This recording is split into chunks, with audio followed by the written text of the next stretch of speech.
আম্পায়ারের সিদ্ধান্ত দেওয়ার আগে রিভিউ নিয়ে বসলেন স্টিভেন স্মিথ। মাঠের এই কাণ্ড দেখে হাসি থামাতে পারলেন না ধারাভাষ্যকাররাও। আসলে কি ঘটেছিল বিস্তারিত জেনে নেওয়া যাক। অস্ট্রেলিয়া ও বাংলাদেশের মধ্যকার প্রথম টেস্টে তৃতীয় দিনে ঘটে গেল এক মজার ঘটনা। ব্যাটিংয়ে থাকা অস্ট্রেলিয়ান তারকা ব্যাটার স্টিভেন স্মিথকে ঘিরেই তৈরি হয় এই হাসির মুহূর্ত। বাংলাদেশের বোলার এবাদত হোসেনের বলে স্মিথকে ক্যাচের আবেদন করে বাংলাদেশ।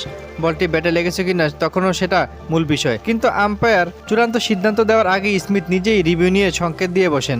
অর্থাৎ আম্পায়ার কি সিদ্ধান্ত দেবেন সেটি জানার আগেই যেন স্মিথ নিজের সিদ্ধান্ত নিজেই নিয়ে ফেললেন। মাঠের এই দৃশ্য দেখে স্বাভাবিকভাবে তৈরি হয় হাসির পরিবেশ। এরপর প্রযুক্তির সাহায্যে রিপ্লে দেখা হয়। রিপ্লেতে পরিষ্কার হয়ে দেখা যায় যে বলটি স্মিথের ব্যাটে লাগেনি, বরং ব্যাটের নিচের অংশে মাটিতে আঘাত করেছিল। ফলে রিভিউর পর বেঁচে যান অস্ট্রেলিয়ার এই অভিজ্ঞ ব্যাটার। কিন্তু ঘটনার এখানেই শেষ নয়।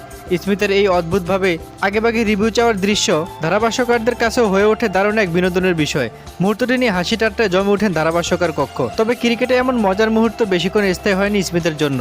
শেষ পর্যন্ত বাংলাদেশের স্পিনার মেহেদী হাসান মিরাজের বলে সোসলিউশন করে সাজ করে ফেরেন স্টিভেন স্মিথ। আর স্মিথের এই বিদায়ের সঙ্গে বাংলাদেশের সামনে তৈরি হয় জয়ের নতুন আরো বড় সুযোগ। একদিকে মাঠে স্মিথের হাস্যকর সেই রিভিউ, অন্যদিকে বাংলাদেশের বোলারদের দারুণ লড়াই। সব মিলিয়ে অস্ট্রেলিয়া বাংলাদেশের টেস্টের তৃতীয় দিন হয়ে উঠেছে বেশ নাটকীয়।